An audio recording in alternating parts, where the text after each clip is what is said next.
Assalamualaikum warahmatullahi wabarakatuh. Baiklah, Nana, apa kabarnya hari ini? Semoga selalu sehat walafiat ya. Nah, Ananda, silakan Ananda, sebelum kita mulai pembelajaran pada hari ini, sebaiknya kita membaca doa terlebih dahulu. Ya, kita mulai dengan membaca doa belajar. A'udzu billahi minasyaitonir rajim. Bismillahirrahmanirrahim. Rabbi israh li sadri wa yassir li amri wahlul 'uqdatam min lisani yafqahu qawli. Rabbi zidni ilman warzuqni fahman. Amin. Baiklah, Nana, hari ini kita akan belajar tema 2G ya. Sebelum itu, tujuan pembelajaran hari ini yang pertama, Ananda mampu menyebutkan contoh sikap baik kepada teman. Kemudian, membuat percakapan dengan kata sapaan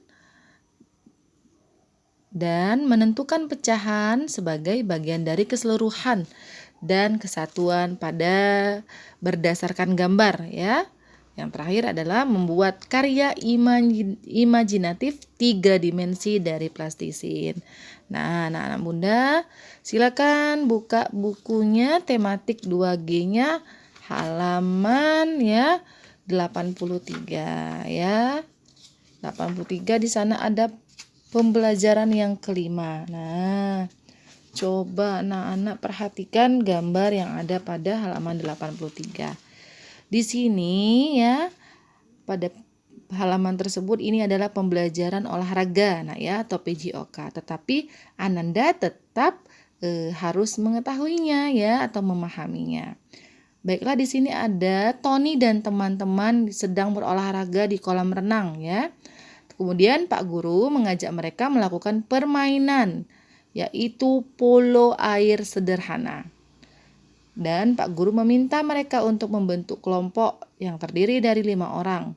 1 orang menjadi penjaga gawang, anggota kelompok lain mengoper dan melempar bola.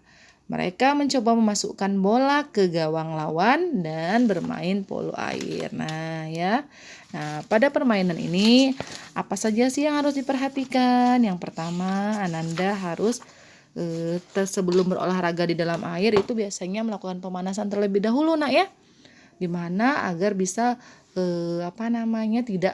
tidak tegang atau otot-ototnya itu terlebih dahulu bisa tujuan melakukan pemanasan itu agar ototnya lebih lentur dan ketika di dalam air itu tidak kram kakinya ya atau tangannya seperti itu.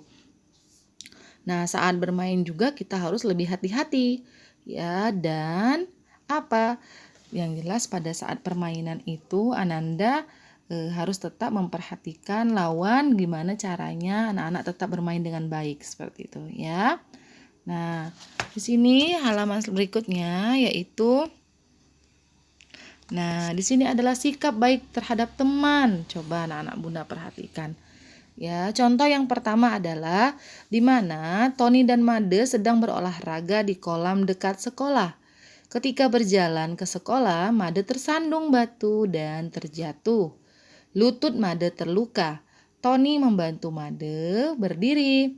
Tony lalu membawa Made ke klinik terdekat. Mereka ditemani Pak Guru. Tony bersikap baik kepada Made. Tony dan Made saling membantu. Jadi, anak-anak Bunda, contoh salah satu yang dilakukan Tony adalah contoh sikap baik kepada teman, yaitu menghargai perbedaan. Ya, apakah kamu bersikap baik kepada temanmu? Bunda yakin anak-anak Bunda semuanya melakukan sikap yang baik. Ya, Nak ya.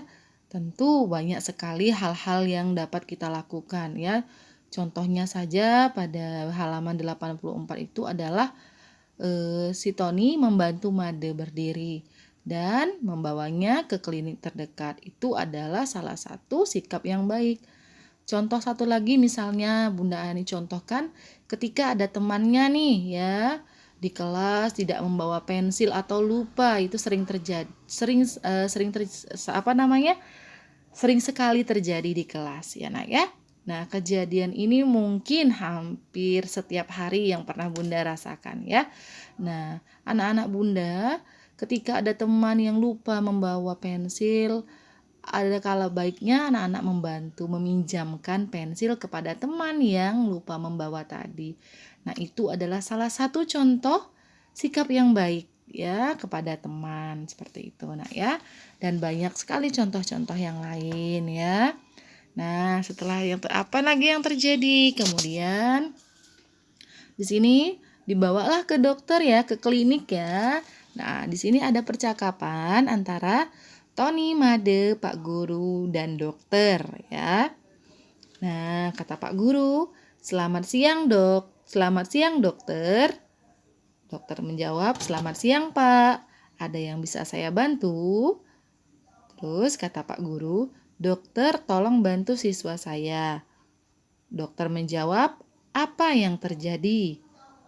Tony kemudian berbicara, "Made jatuh dan lututnya terluka, dokter." Dokter menjawab, "Baiklah, saya periksa dulu ya, nak." Tony pun berkata, "Terima kasih, dokter." Pak Guru pun mengucapkan, "Terima kasih, dokter."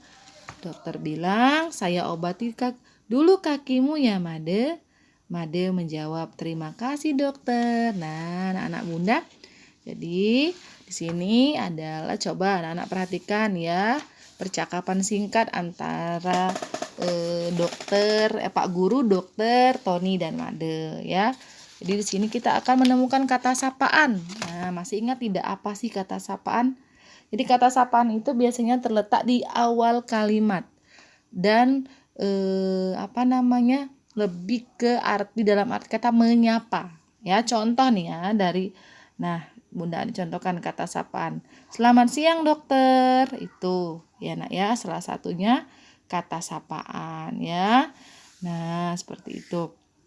Itu adalah salah satu contohnya. Nanti anak-anak Bunda banyak sekali menemuin kata sapaan ya. Contohnya tadi Bunda contohkan pada satu aja ya. Nanti kita selanjutnya Bunda lanjutkan ya.